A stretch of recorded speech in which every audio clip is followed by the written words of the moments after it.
On a vu ici la définition epsilonesque de la convergence uniforme sur un intervalle i d'une suite de fonctions fn vers une fonction f. Et on va en voir maintenant une vision plus pratique. Le personnage central, quand on parle de convergence uniforme de fn sur i vers petit f, est ce que l'on appelle la fonction écart gn égale f moins fn.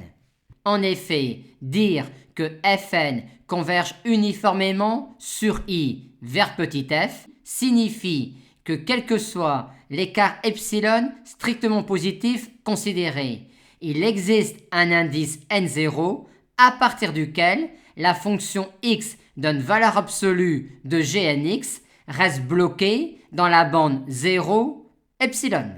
Et dire cela, c'est exactement dire que 1, au moins à partir d'un certain rang, gn est borné sur i, et 2, surtout, que la borne sup de valeur absolue de gnx sur i tend vers 0 quand n tend vers plus infini. Ainsi, dire qu'une suite de fonctions fn converge uniformément sur un intervalle i signifie qu'une fois posée la fonction écart gn égale f moins fn, où f est la limite somme sur i de la suite de fonctions fn, on a alors que alpha n tend vers 0, où alpha n est la borne sup sur i de valeur absolue de gnx.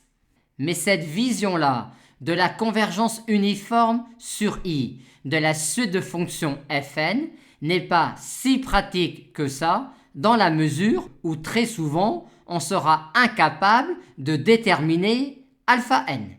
Quand la suite de fonctions fn sera une suite de fonctions de la variable réelle, il arrivera parfois que l'on puisse déterminer alpha n en étudiant les variations de la fonction qui à x associe valeur absolue de gnx.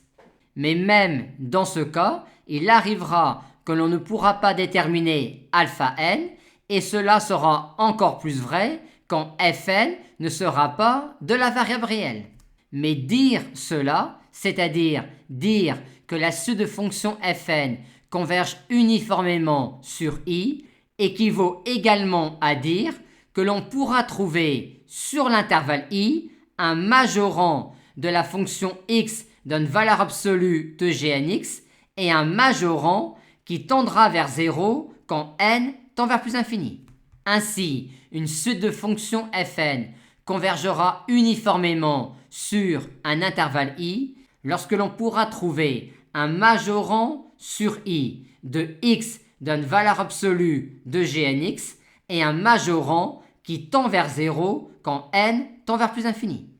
Et on a alors ici l'outil numéro 1 pour montrer qu'une suite de fonctions fn converge uniformément sur i.